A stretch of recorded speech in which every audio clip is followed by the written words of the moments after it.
Hi, everyone. Steve Adubato. We kick off the program with a very important, compelling conversation. Everything you need to know about energy with Kim Hanemann, who's President and Chief Operating Officer at PSE&G, a longtime underwriter of public broadcasting and our programming at the Caucus Educational Corporation. Kim, great to have you with us.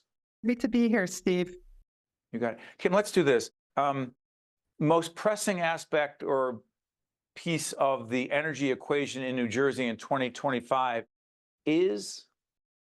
The most pressing, I think, safety and reliability continue to be our most pressing concern. And then a third would be affordability. Now, let's take that in pieces. When we say reliability, from a practical point of view, Kim, explain what that means. We're taping this in late January 2025, it'll be seen a little bit later. So it's freezing today. It'll be freezing for a while. But then there are summer issues having to do with reliability, air conditioning, et cetera. What exactly does reliability mean for your millions of customers? So reliability for our customers mean that their lights are on, their homes are powered, their homes are warm in the winter and then cool in the summer. But the thing, in order to deliver our customers' expectations, we need to do a lot of improvements in our infrastructure to deliver that.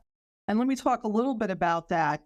I've been in this industry for a very long time. I would say that's like Superstorm Sandy have made us think very differently about reliability, and really resiliency is a new part of the discussion that we're having. So in the past 12 years since Superstorm Sandy, we've had more severe weather events than my first 25 years. So we've undertaken a great deal of investments in order to make our system more resilient. So example being, after Superstorm Sandy, we raised and rebuilt over 60 stations, substations, which is— What are substations? So substations are, what happens is they take the high voltage transmission voltage, they drop it down, and then they feed the circuits that feed resident streets and things.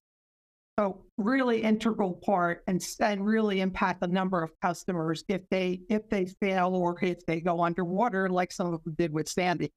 So a lot was learned from Sandy and changes were made accordingly? Yes, absolutely. So as we said, it really made us think about our assets differently and how to make them more resilient to severe weather events. Kim, you talked about affordability as well. Energy affordability, are energy costs higher in part because of, well, I don't know the reasons, but the governor and others trying to bring more and more businesses into the state. As more and more businesses come into the state, we lose some as well. As more businesses come into the state, does that by itself increase cost? No, that doesn't increase Does it increase cost. demand? Well, it can increase demand, and we're seeing that all around, increases in demand in electricity, and caused by a few things. So you think about last summer, June and July, we had an incredible heat wave, right? So people use more power to cool their homes during that time. And then you also think about, as we attract new businesses into the state, like data centers, that load increases as well. So those are all part of it. And as electrification happens, so EVs and things, that all also uses additional electricity. So when we plan our infrastructure investments, we look more than 10 years out to the future. Talk more about the EV piece of this. What should we know? Well, so EVs continue to grow in this state of New Jersey, the adoption of EVs. And I believe by the end of 2024, we'll be at almost 300,000 registered EVs in the state, about 280, I think, is the number. So we are continuing to see growth there, and that growth will use electricity. We'll see whether that growth slows down or not, but we have not seen a slowdown yet in New Jersey. You are one of the top leaders in the state. You look at any list of leaders who matter, and Kim's on that list. Let me ask you this. Your leadership journey, number one leadership lesson you have learned over the years being in key leadership positions would be? My greatest leadership lesson is learn from the people doing the work. So I have a degree in engineering, teaches me how to solve problems.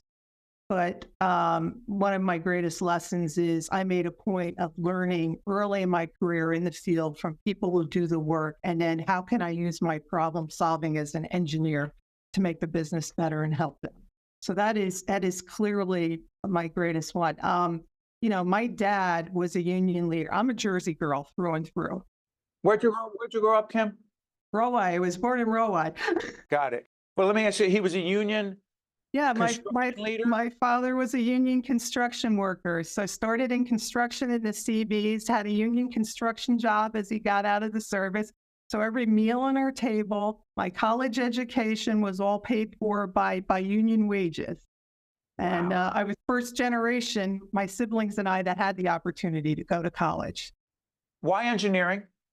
I was one of those, I would say, tomboys who liked to work with my hands and fix things. And I had two older brothers who used to let me help them fix their cars. So it just, the natural construction was always the dare conversation too back then. That's so interesting. But I'm curious about your engineering background. You said earlier when I asked you about the leadership lesson that your engineering background helps you solve problems. Question, I don't think those of us who are not in engineering really understand it. Sometimes I think it's very exact and linear and logical, and leadership ain't. Right. So how do you balance, Kim, that training and the way your brain is wired, if you will, as an engineer with an engineering background, but the complexity, the nuance, and uncertainty of leadership?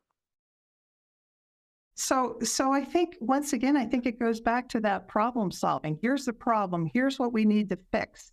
And you can think about, as a leader, of how you bring the right skill sets to the table to fix that. And we talk about diversity of background and thought. So it's all embedded within that. Here's the problem, what we have to fix, and bring the right people. You kind of think about some of the movies about the space launches and where they had to solve problems and figure things out. So that's not linear. That is, if you unleash people and allow them to be creative and you have diverse ideas, you come up with really creative solutions.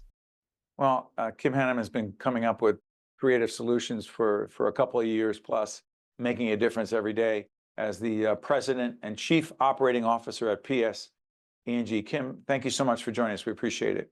Okay, thank you for having me. You got it. Stay with us. We'll be right back.